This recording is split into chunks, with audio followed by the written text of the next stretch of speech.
ಆಹಾವರೆಗೂ ಪರಿಸರ ಜಾಗೃತಿಗಳು ಪರಿಚಯ. ಅಲ್ಲಿ ಇಲ್ಲಿ ಕಸವನ್ನು ಎಸೆಯಬೇಡಿ. ಆ ಕಸ ಜೀವಿಗಳ ಆರೋಗ್ಯ ಕೆಡಿಸುತ್ತದೆ.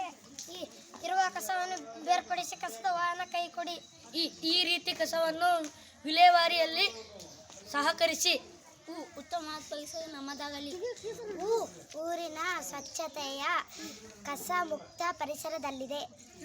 ಋಣಾತ್ಮಕ ಪರಿಮಾಣ ಬೇರುವ ಕಸವನ್ನು ಬೇಡಬೇಕು. ಎಲ್ಲೆಡೆ ಸ್ವಚ್ಛತೆಯ ಅರಿವು ಮೂಡಿಸೋಣ. ಏರಿರುವ ಮಾಲಿನ್ಯ ತಡೆಗಟ್ಟಲು ಕಸಕ್ಕೆ ಬೆಂಕಿ ಹಾಕದಿರೋಣ. ಐಶ್ವರ್ಯಕ್ಕಿಂತ ಮಿಗಿಲು ಸ್ವಚ್ಛತೆ ಮತ್ತು ಆರೋಗ್ಯ. ಒಂದು ಹೆಜ್ಜೆ ಸ್ವಚ್ಛತೆಯ ಕಡೆಗೆ. ಓದು ಬರೋದಷ್ಟೇ ಸ್ವಚ್ಛ ಮುಖ್ಯ. ಔಷಧಗಳಿಂದ ದೂರವಿರಲು ಸ್ವಚ್ಛತೆ ದಾರಿದೀಪ. ಅಂಗಡಿಯಲ್ಲಿ ಪ್ಲಾಸ್ಟಿಕ್ ಮಾರದಿರೋಣ. ಸ್ವಚ್ಛತೆ ಸುಂದರ ಪರಿಸರ ನಿರ್ಮಾಣ ಮಾಡೋಣ.